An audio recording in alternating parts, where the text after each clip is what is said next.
Welcome to Whachacha's Tabletop World, a channel devoted to the love of board gaming. My name is Sweetness Whachacha, and today is my thoughts on Sleeping Gods: Distant Skies.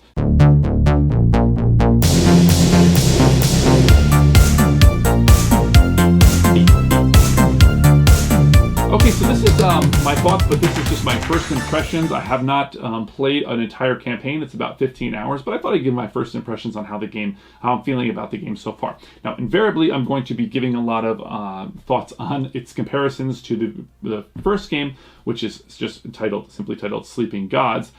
It's sort of hard not to do so, having played both.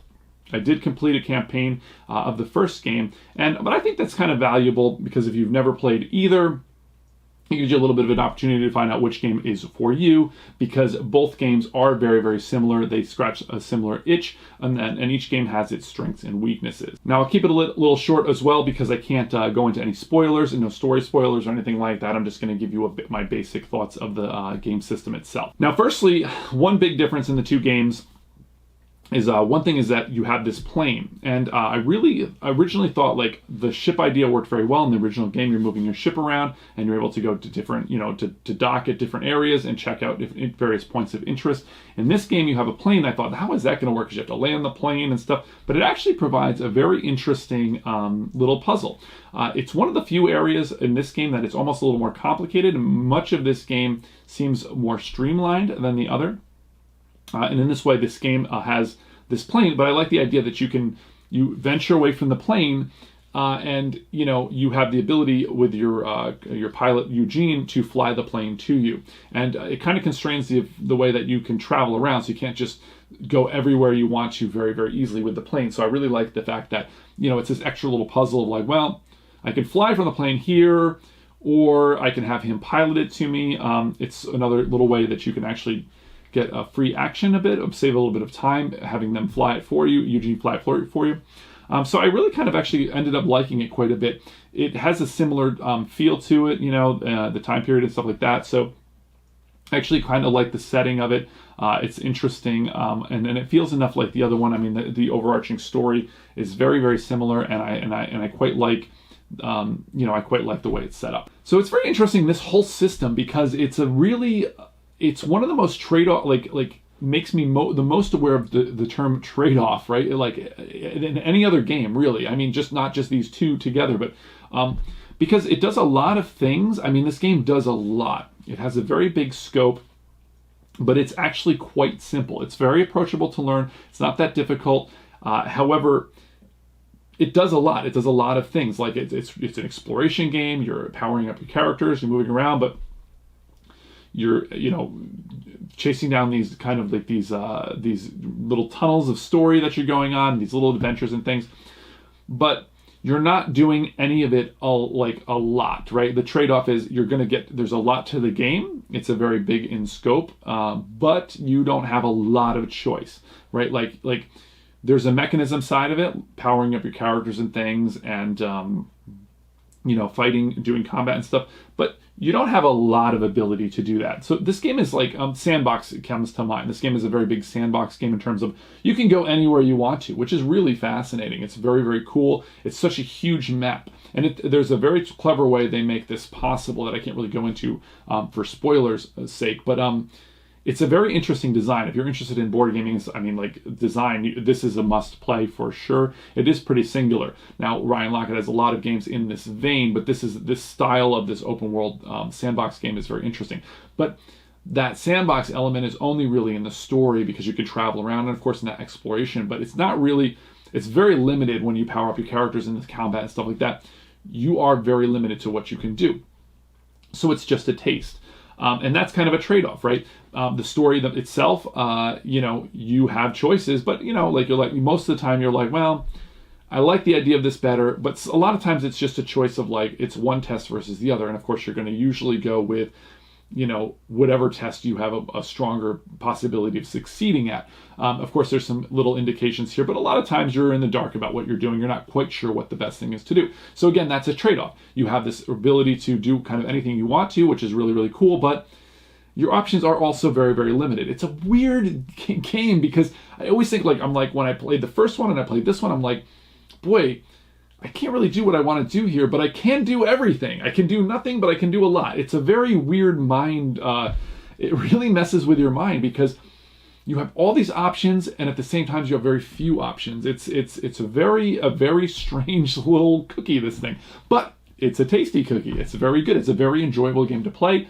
It's very long, but you don't really feel like you're doing a lot, but you don't feel the passage of time that much, but it does take a long time. Again, it's all these like dichotomies. It's a very strange game, but it's, as I say, it is enjoyable to move around. It's enjoyable to sort of build up.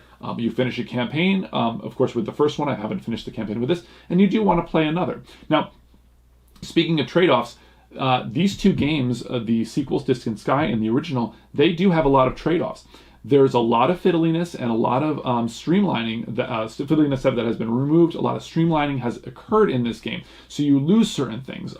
One of the simplicities is you spend those cards, but you're going to get them all back when the camp resets. Instead of the last game, you had these command tokens, and you could sort of like, that was a mini game of moving the command tokens down and trying to use some of your more powerful cards multiple times. Here, they don't have that. It's much simpler. But that comes at a trade-off. You don't get to do everything you want to do. It's more, when you simplify things, you make the game more approachable and more easy to play. But of course, you limit the ability to do different things in the game. You limit the player's ability to use their choices and to try to get advantages and play the game the way they want to play it. And I think this is also there with the story itself. So I'll use an example, a vague example. So in the first game, I remember there was that one where you came upon this like sort of attack. This is very early on. I'm just going to keep it vague, so it's not really. But you come on its attack, and you can either stop the attackers, help them. You can wait for them to finish their attack, then go into the attack. I mean, there's all these there's a bunch of choices. And I remember thinking to myself, I can't wait to play this game. I was thinking I'm going to play this like mean. I'm going to be evil. But not in my first playthrough. I thought my next playthrough, I'm just going to be evil. I'm just going to do all this evil stuff and take the worst, nastiest sort of like mean-spirited path I can. But this game, I found much less options. It felt like the stories, there are options, of course, but it felt much smaller in scope. So I think that this game, in a large part, is much more approachable, but that of course comes at, as I keep saying, at a cost that you don't get to have as many options. And so yeah, it's easier to play. It's a little more streamlined. It's less fiddly. The combat is still a little fiddly, but it is much more simplified. I think that's one area that they definitely did a better job. Now, I don't think that one game is really better than the other. They really feel quite different to me. Well, they're very similar, of course, but they just, one feels a little more streamlined and one gives you a little more freedom to do some different things, but at that cost of extra rules, extra fiddliness, and extra time.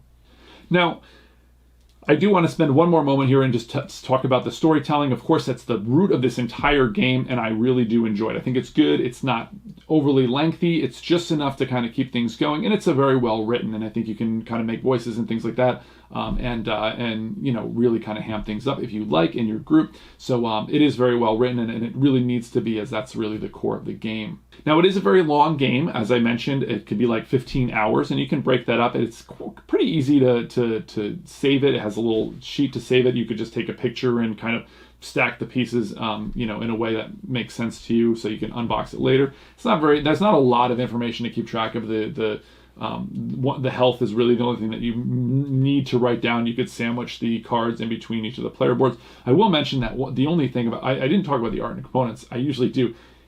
There's a lot of components. It's all very, very high quality.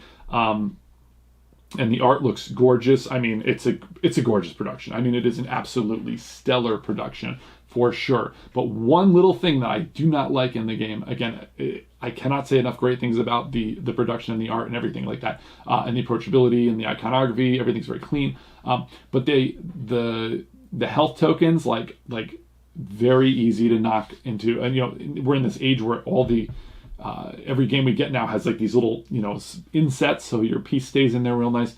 And again, this is a very, very lovely, overproduced kind of game, but that's one little area I thought that was a little ding.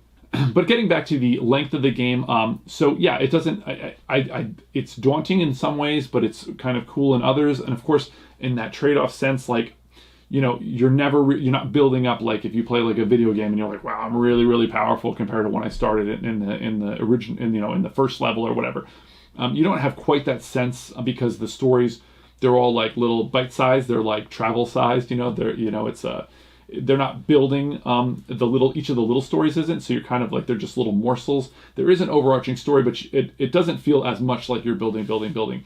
But again, that's the trade-off of like the game not being too heavy, because honestly, it isn't that heavy of a game in some ways. I mean, again, it's like I said, it's a very odd dichotomy of a game. It's like every time I feel like I want to say one thing, I have to say another. One thing I will mention, so I kind of bought this game because playing Sleeping Gods, the original, I didn't take as well. My note taking wasn't as great. And then, when I want to replay the campaign and stuff, I'm like, I want to go to the places that I haven't already been. I don't want to just repeat stuff and remember like, oh yeah, I already went here, And so I think this is a game that really behooves you to take really good notes. Now I'm going to compare it to Seventh Continent. It's probably the best game to compare it to in terms of its scope of like this open world kind of thing and the exploration. Both games are really stellar examples of that. But in that game, my friend and I, Jesse and I, were playing this game, and we would take pictures of the map as we were playing it. And I remember thinking, man, I'd love to take better notes. And you might think that that's kind of cheating or a little chitando, but I think that the idea of like, I'm exploring this area and an explorer takes notes and things, I like that aspect to it. It makes you actually feel more immersed. But it is an area that like really rewards you because, as modern gamers, we're playing games all the time, lots of different games. We're not going to play 4 campaigns of Sleeping Gods, Distant Skies in a row.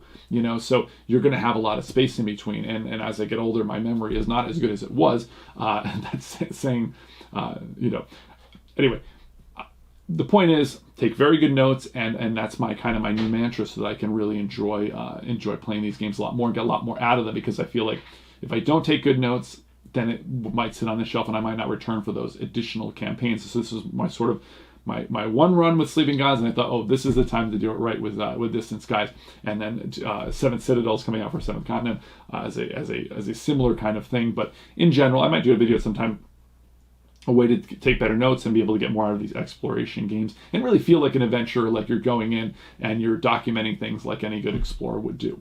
So, summing up. Very fun game, very enjoyable. If you haven't played either one, I would absolutely recommend this. This one's definitely a little more approachable, although it does sacrifice some of the depth, I think, of strategy and storytelling in the other game, although this is very, very fun. If you like a game that takes a little bit from everything, you get to do a little buffet, you get to do some storytelling, or a lot of storytelling, but not a lot of choices there, but some choices, and you get to also do some gaming mechanism stuff, but not do too much, and you want to be able to have like sort of a nice long story. Again, very approachable game. I think very, very fun, and one that I would definitely recommend. But it does hurt my brain a little bit, these dichotomies of it. But anyway, hopefully that helps you to decide whether or not this game is for you. I have a playthrough up of this of the beginning. Of course, it's full of spoilers if you don't want the game spoiled. Well, but for now, I gotta roll.